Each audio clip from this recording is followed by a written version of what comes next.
Yang luar biasa ya, cuacanya bisa cerah, saudara, karena Bapak Ibu menyertai senantiasa ya setiap kita. Nah, Bapak Ibu, sesuai dengan tema firman Tuhan sore hari ini, ya, seringkali kita nggak sadar, saudara, bahwa doa kita ini bukan lagi berupa permohonan, ya, tetapi sebuah tuntutan, gitu, saudara. Dan yang tidak kita sadari, kita tidak sedang berserah, tetapi sepertinya kita sedang berusaha untuk memaksa Tuhan untuk bertindak kepada kita, ya, sesuai dengan kehendak kita, Bapak Ibu.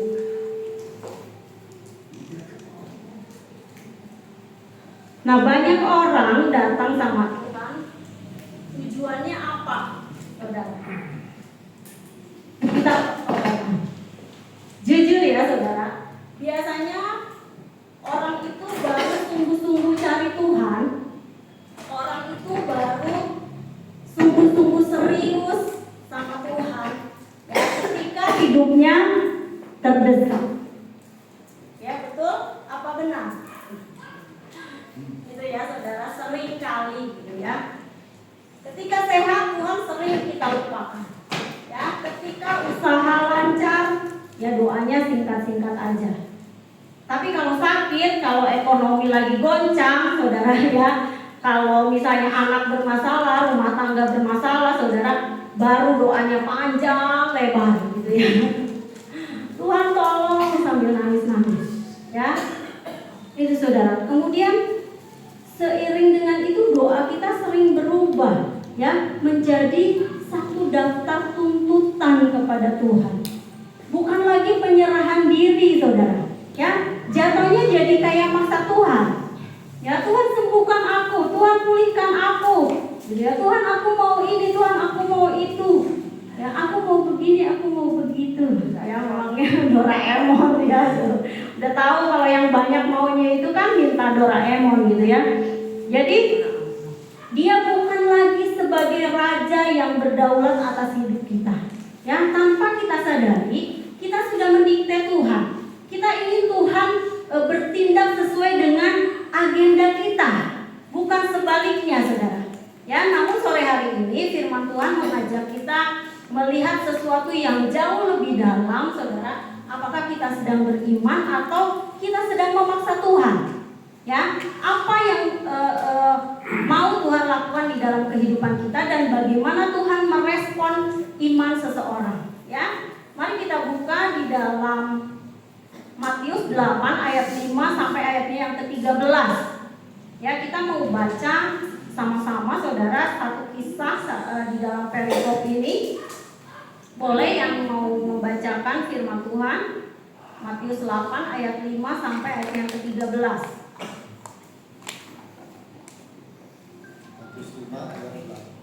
Matius 8 ayat 5 ya,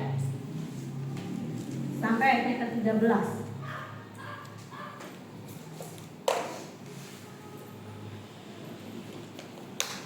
Menunjukkan hamba perwira Kapernaum.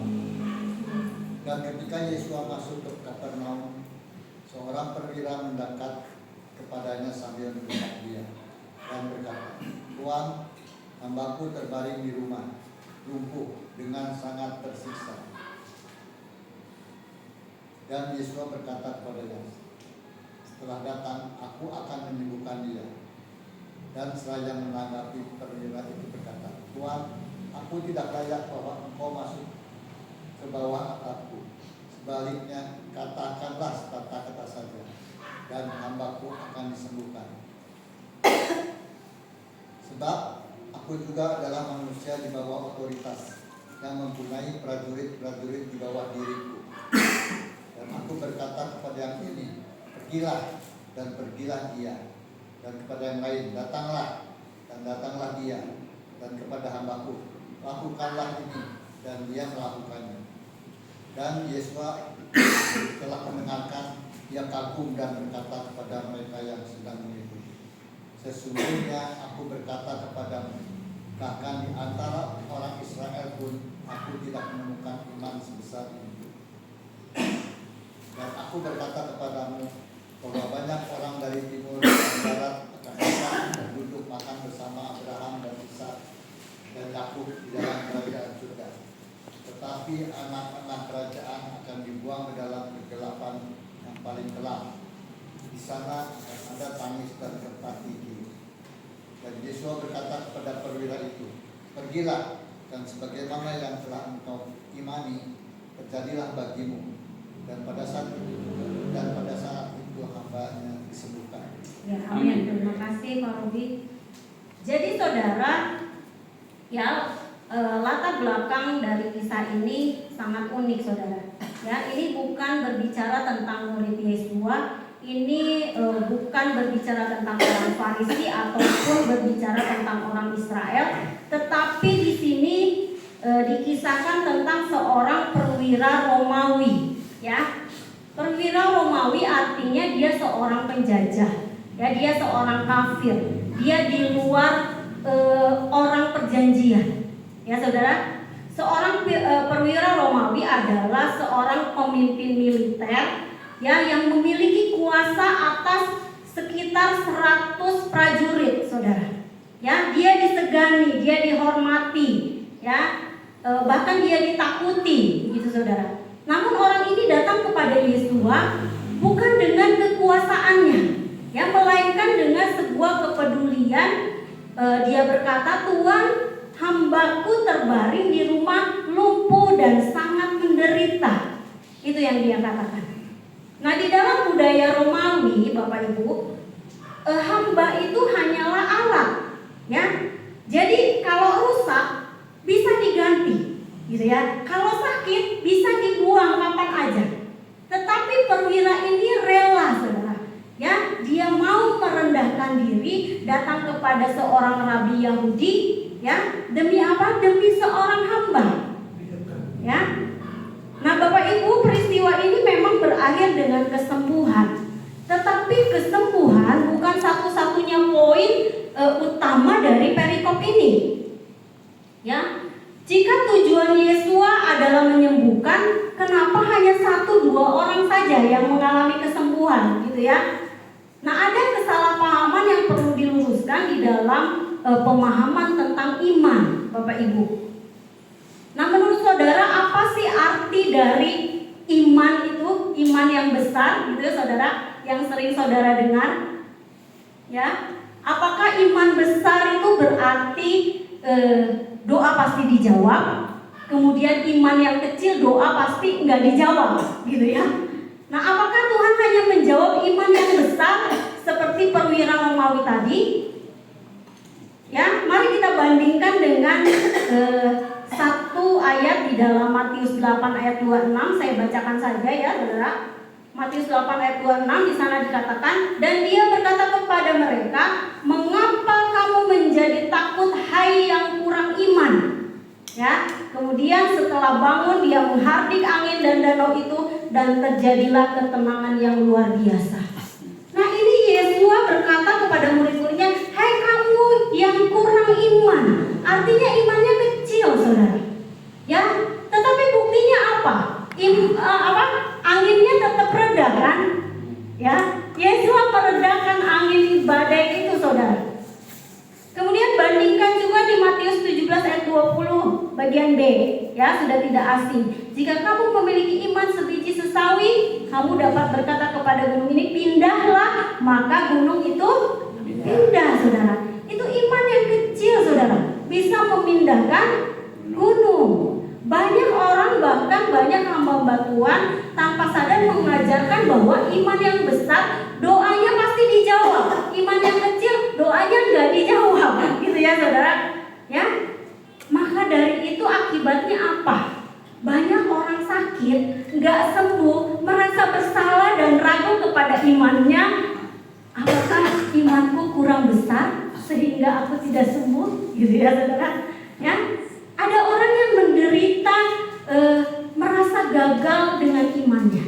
Kemudian ada orang yang tidak mengalami mukjizat, merasa bahwa Tuhan mengecewakan. Itu saudara. Ya, padahal kitab suci tidak pernah mengajarkan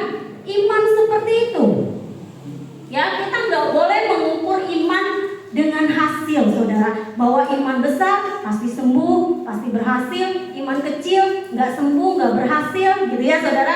Nggak seperti itu.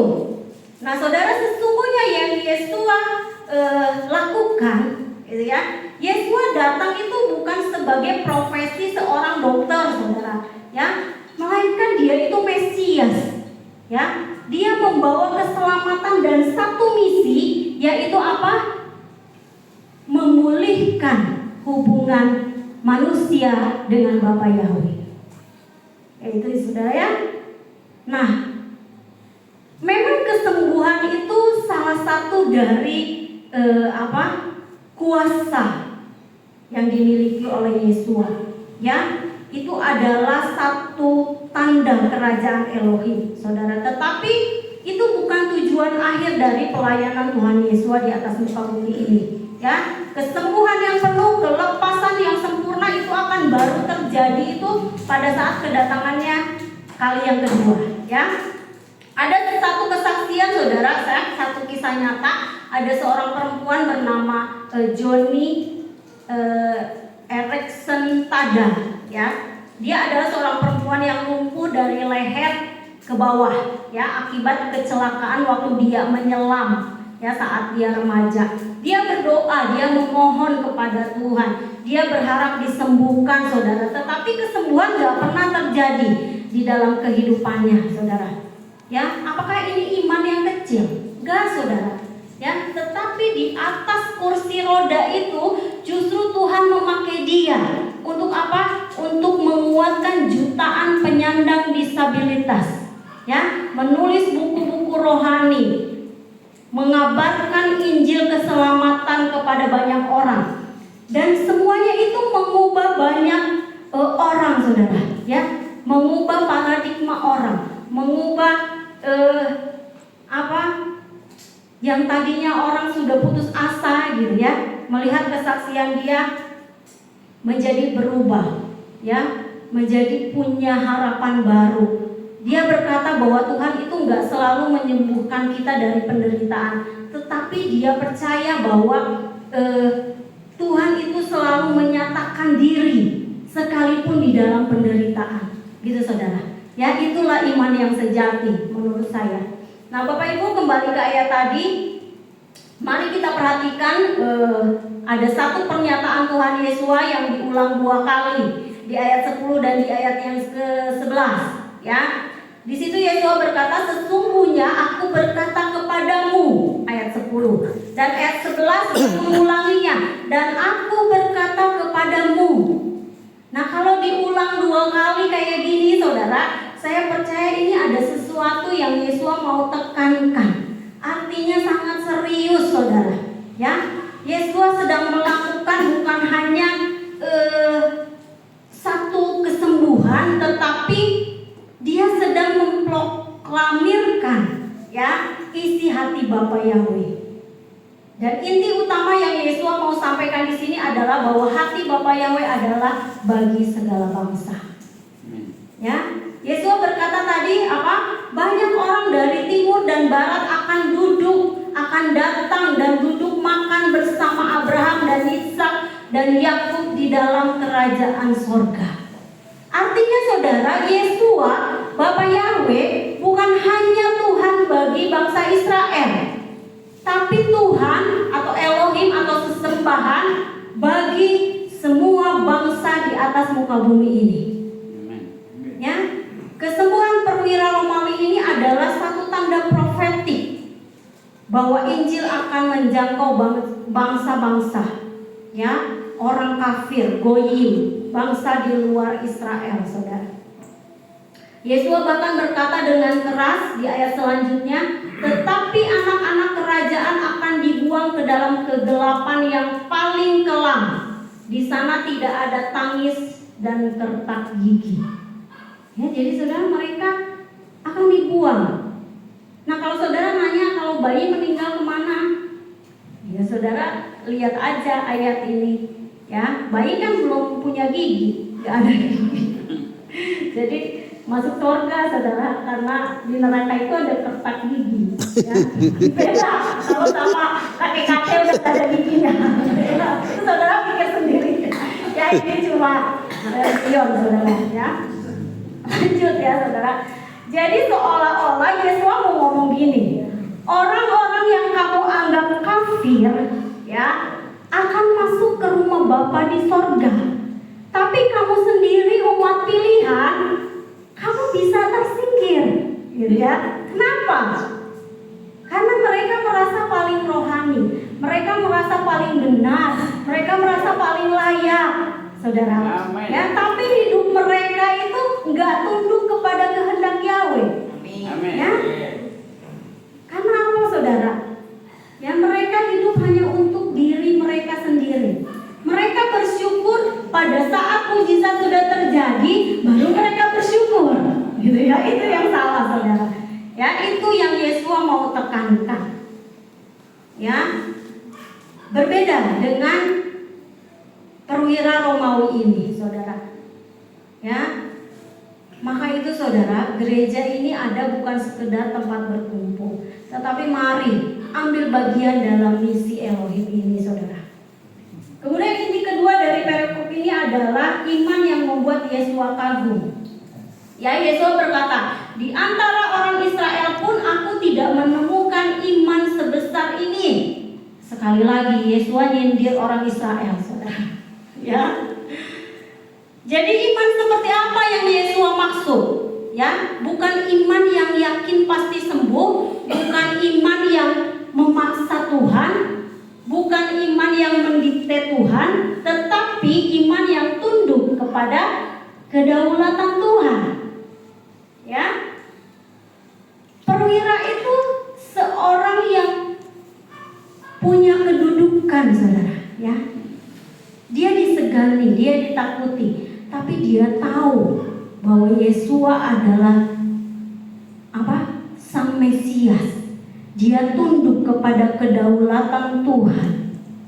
Ya. Nah, ada 4 ciri iman sejati, Bapak Ibu. Matius 8 ayat 5 sampai ayat yang ke-13. Tadi dikatakan iman yang sejati itu dibentuk oleh Roh Kudus. Ya, akan menghasilkan 4 hal yang saling berkaitan. Yang pertama adalah melihat kemuliaan Elohim. Sekalipun dia seorang perwira yang punya power, yang punya kuasa, tapi dia sadar Yesua itu bukan sekedar penyembuh, ya, tapi dia adalah Tuhan yang punya otoritas. Itu, saudara. Kemudian iman sejati itu dimulai ketika seseorang melihat Yesua sebagai Tuhan, sebagai Elohim, sebagai Raja, bukan sekedar penolong saat saudara lagi kena masalah. Ya, peristiwa perwira tersebut, saudara, sangat menyadari posisinya. Ya, siapa dia, siapa Yahweh, siapa Yesua. Itu, saudara. Kemudian yang kedua, kita harus menyadari ketidaklayakan diri kita.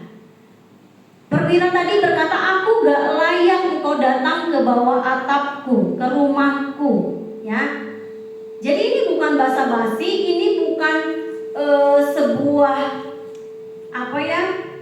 lip service gitu, saudara, tetapi ini adalah satu kesadaran rohani yang dimiliki oleh perwira tersebut. Ya, bandingkan dengan tua-tua Yahudi yang berkata di dalam Lukas 7 ayat 4 sampai ayatnya yang ke-5. Saya bacakan ya, saudara. Ketika mereka sampai kepada Yesua, mereka dengan sangat mendesak dia, ya, mendesak Yesua. Katanya, ia layak engkau tolong sebab ia mengasihi bangsa kita dan ialah yang membangun rumah ibadat. Jadi peristiwa ini sama, saudara, sebelum peristiwa perwira tadi yang masih di Kapernaum. Ya, ada tua-tua Yahudi, saudara, di sana. Mereka mendesak Yesua untuk menyembuhkan seseorang berdasarkan penilaian mereka atas perbuatan baik yang sudah dilakukan oleh orang tersebut. Ya, jadi ada kontribusi di sana. Dikatakan oleh tua-tua itu, dia kan udah bangun rumah ibadah, gitu ya. Jadi kamu harus nyembuhin dia, gitu, saudara, ngomongnya ya. Jadi yang dipakai itu standar manusia, layak karena sudah berjasa, ya. Tapi sikap perwira tadi tidak, saudara. Dia merasa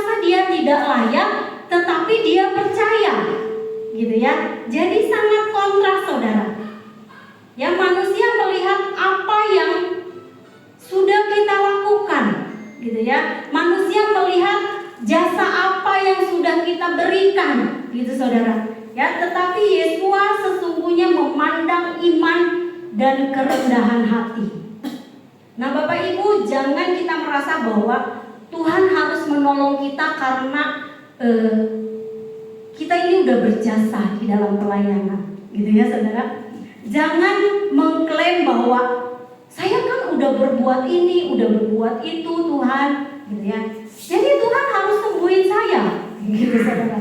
Ya, jadi bukan seperti itu. Itulah yang dilakukan oleh tua-tua Israel, saudara. Ya, tetapi berbeda dengan perwira Romawi tadi, ya. Dia memposisikan dirinya bahwa dia nggak layak, ya. Hanya Tuhan yang layak, gitu ya, karena dia yang berotoritas, gitu saudara. Kemudian yang ketiga, penyerahan diri yang utuh. Perwira itu tahu dirinya nggak layak, tetapi dia menyadari bahwa jika Yesus nggak menolong, ya, nggak ada harapan di tempat lain, gitu saudara. Ya, jadi dia sangat tahu keberadaan dirinya, maka dia melakukan penyerahan diri secara total, saudara. Ya, iman sejati adalah saat saudara berkata, Tuhan, aku nggak layak, tapi Engkau satu-satunya harapan saya, gitu saudara. Ya, aku nggak layak Tuhan, tapi kalau bukan Engkau yang menolong, aku akan mati, gitu. Ngerti ya saudara? Ya, ini bukan memaksakan kehendak kita, tetapi kita sadar bahwa kita nggak punya pilihan, gitu. Contoh ya, ada seorang ibu yang tetap berdoa untuk anaknya yang belum bertobat. Bertahun-tahun saudara dia berdoa dan nggak pernah berhenti, ya. Meskipun dia belum melihat hasilnya, ya, dan dia akan terus melakukannya. Jadi ini bukan satu sikap terserah yang bentuknya pasif, gitu ya. Kayak ibu-ibu gini loh, waktu ditanya sama suaminya ya lagi pergi, kamu mau makan apa? Terserah, gitu ya. Kan pasti jawabannya gitu ya. Ya tuh katanya. Ya, ibu-ibu gitu ya. Kalau ditanyain mau makan apa? Terserah, bebas, gitu ya.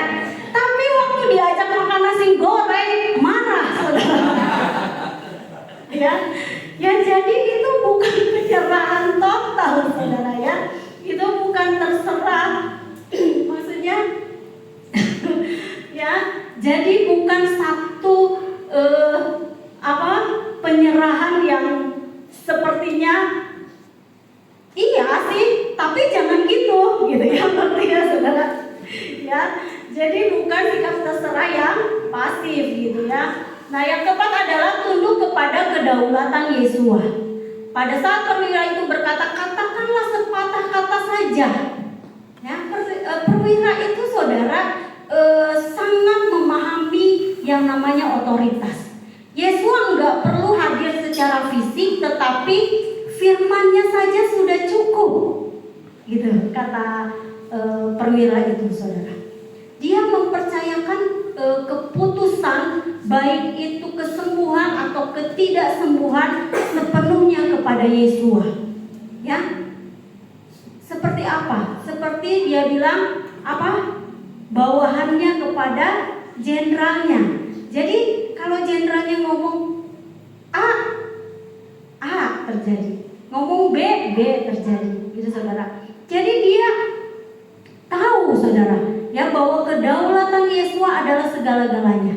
Ya, dia tidak memerlukan Yesua hadir secara fisik. Cukup firman-Nya, cukup perkataannya, kamu sembuh, itu akan sembuh. Dan Yesua sangat mengagumi iman yang besar seperti ini, saudara. Ya, jadi iman yang sejati adalah saat saudara berkata, Tuhan, aku percaya Engkau berdaulat atas hidupku. Ya, apapun itu keputusanmu, baik aku sembuh ataupun aku nggak sembuh. Ya, baik aku berhasil ataupun aku belum berhasil. Pasti berhasil anak-anak Bapak Yahweh. Tapi waktunya jangan saudara kejar-kejar Tuhan. Kapan Tuhan, kapan, gitu ya. Saudara, semuanya ada waktu yang terbaik yang Tuhan sediakan bagi kita. Nah, Bapak Ibu, dari kisah ini kita belajar, ya. Kita punya sikap hati seperti perwira ini. Ya, kita mau belajar seperti Habakuk. Habakuk bisa berkata, coba deh baca di dalam Habakuk 3 ayat 17 sampai 19.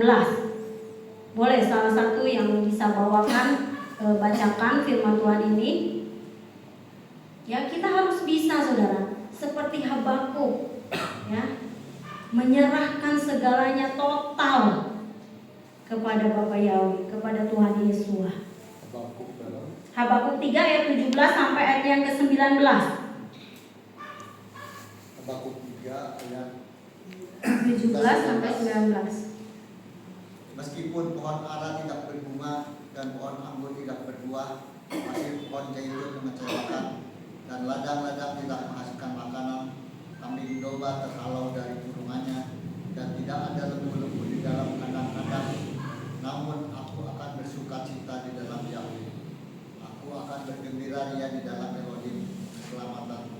Amin. Terima kasih. Habakuk 3 ayat 17 sampai 19 berkata, meskipun pohon ara enggak berbunga, ya, meskipun pohon anggur enggak berbuah, saudara, ya, meskipun hasil pohon zaitun mengecewakan, ladang-ladang enggak menghasilkan makanan, ya, kambing domba terhalau dari kurungan, gak ada lembu di dalam kandang. Tetapi apa kata Habakuk? Aku akan bersukacita di dalam Yahweh. Aku akan bergembira ria di dalam Elohim keselamatanku. Luar biasa. Bisa Bapak Ibu seperti ini? Ya.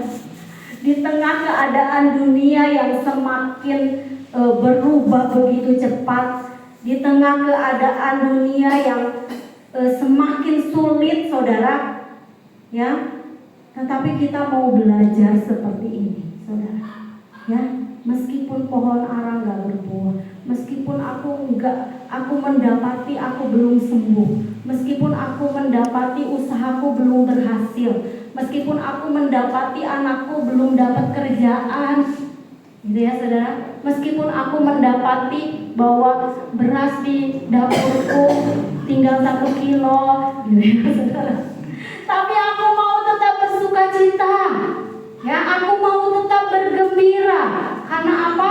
Karena Elohim adalah keselamatanku, ya, Yahweh keselamatan itu adalah Yeshua HaMashiach, saudara, ya. Jadi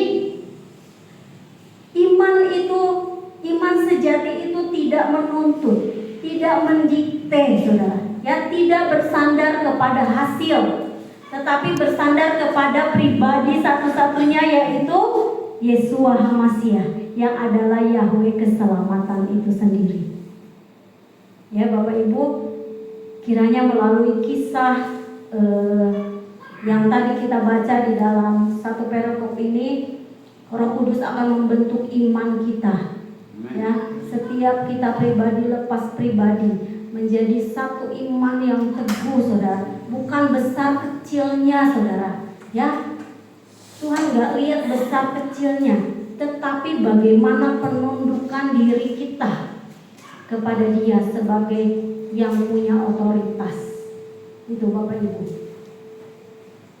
Ya, kita belajar bahwa seorang perwira saja di luar perwira Romawi, ya, bukan orang pilihan bangsa goyim, saudara, Tuhan perhatikan. Apalagi kita, ya, anak-anaknya. Sudah, jadi tidak ada yang perlu kita khawatirkan. Ya, iman sekecil apapun, iman yang besar lebih bagus, saudara. Ya, tetapi kalau kita berserah kepada Dia, kepada Raja di atas segala raja, kita percaya bahwa tidak ada satu yang mustahil di dalam Dia. Ya, segala perkara dapat kutanggung di dalam Dia yang memberikan kekuatan. Itu saudara. Ya, firman Tuhan tidak saya panjangkan, Bapak Ibu. Ya, kita sudah begitu mengerti akan segala kebenaran firman Tuhan, saudara. Yang perlu kita lakukan adalah taat melakukannya. Itu saja satu, saudara. Ya, yang tidak gampang, tetapi itu yang Yeshua rindu. Ya, kita taat, kita setia mengiring Tuhan sampai Dia datang. Ya, kita mau angkat satu pujian, saudara.